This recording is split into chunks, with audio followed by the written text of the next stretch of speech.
Hi friends, எல்லாம் எப்படி இருக்கீங்க? மல்லிகை எப்படி செய்யலான்னு பார்க்கலாம் வாங்க. உப்பு கொஞ்சம் போட்டுட்டு கொஞ்சமாக தண்ணி ஊற்றி கொஞ்சம் தண்ணி ஊற்றினா போதும். நம்ம தண்ணியில் மாவு கொஞ்சம் போட்டுக்கலாம். நமக்கு எவ்வளோ மாவு வேணுமோ அந்த அவ்வளோ போட்டுக்கலாம். போட்டு நல்லா பிணைஞ்சிக்கலாம். எதுவும் சேர்க்கக்கூடாது, வெறும் தண்ணி, உப்பு, மாவு, அவ்வளோதான்.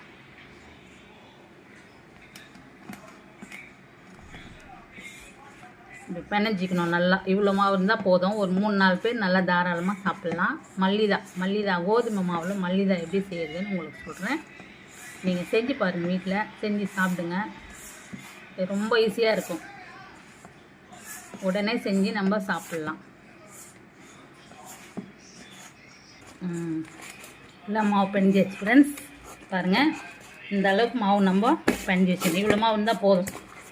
இதில் ஒரு 20-30 கூட வரும். பார்த்திங்களா? என்ன பண்ணோம், சின்ன சின்ன உருண்டைகளாம் பூரி பண்ணுற மாதிரி ரொம்ப இப்படி பிடிச்சி வச்சுக்கணும்.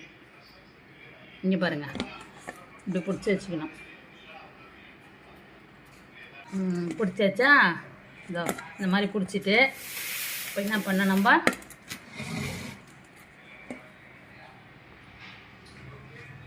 பூரி திரட்டுற மாதிரி நம்ம தட்டிக்கணும். ரொம்ப ஈஸியாக இருக்கும். இது எண்ணெய் போடாது நம்ம செஞ்சு சாப்பிட்றது ஃப்ரெண்ட்ஸ், நல்லாயிருக்கும். இதுக்கு நம்ம தேங்காய் போட்டுக்கணும். தேங்காய் துருவி இந்த மாதிரி நம்ம நிறைய தட்டி வச்சுக்கணும். ஃபுல்லாக தட்டி வச்சுக்கணுன்னா இங்கே பாருங்கள், அப்படியே உங்கள் இதில் தான் திரட்டினேன், ஒன்றும் இல்லை, இதே சைஸ் திரட்டி வச்சுட்டு இப்போ என்ன செய்யணும், நம்ம தண்ணியில் போட்டு எடுக்கலாம். தேங்காய் கட் பண்ணி வச்சுக்கிறேன், கழுவி. இப்போ நம்ம இன்னும் தேங்காய் என்ன பண்ணணும், துருவி வச்சுக்கணும். அப்படியே உங்கள் ஃப்ரெண்ட்ஸ் இந்த மாதிரி நம்ம பண்ணி வச்சுக்கணும். பூரி மாதிரி தண்ணி நல்லா கொதிக்கணும். தண்ணி நல்லா கொதிக்குதா?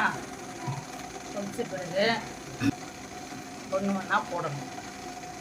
கொதிச்ச பிறகு தான் போடணும், இல்லைன்னா உடஞ்சிரும். தண்ணியில் நம்ம வேக வச்சு எடுக்கணும். இது பேர் மல்லிதா, கோதுமை மாவில் செய்யறது. பாருங்க ஃப்ரெண்ட்ஸ், தண்ணி கொதிக்குது, தண்ணியிலேயே வேகணும். இது பார்த்தீங்களா? சும்மா ஒரு 5-6 போட்டு எடுக்கலாம் முதல்ல. பாருங்க ஃப்ரெண்ட்ஸ், எல்லாம் மேலே வந்துச்சு பாருங்க. இது மேலே வந்த பிறகு வந்துடுச்சு. நம்ம என்ன பண்ணணும், தட்டில் வைக்கணும்.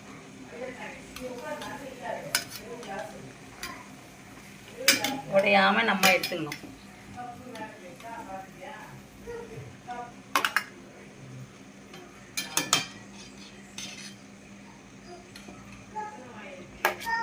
பாருங்க, அழகாக பூரி மாதிரியே தண்ணியில் வேக வச்சு நம்ம எடுத்து இங்கே வரங்க எடுக்கிறேன்.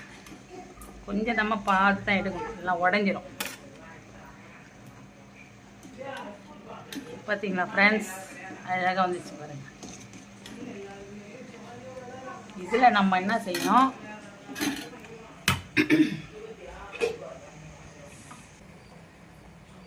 தேங்காய் துருவி வச்சுருக்கோம் இல்லையா, அதை போட்டுட்டு நமக்கு போதுமான அளவு நாட்டு சக்கரை போட்டு எடுத்து இப்படி சாப்பிட வேண்டியதுதான். எல்லாத்துலேயும் போடுறான், எல்லாத்துலேயும் போடுறோம் பாருங்க.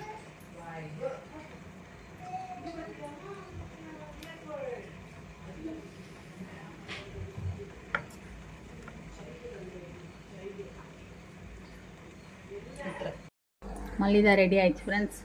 இப்படி தான் உள்ள தேங்காய் போட்டு நாட்டு சக்கரை போட்டு என்ன பண்ணோம், எப்படி சாப்பிட வேண்டியது தான். ரொம்ப டேஸ்ட்டாக இருக்கும். சாப்பிட்டு பாருங்கள், ட்ரை பண்ணுங்கள். ட்ரை பண்ணிவிட்டு வீட்டில் எல்லாருக்கும் செஞ்சு சாப்பிட்டு லைக் பண்ணுங்கள், சப்ஸ்கிரைப் பண்ணுங்கள், பெல் பட்டன் ஆனில் வச்சுங்க. தேங்க்யூ. இந்த வீடியோ பார்க்க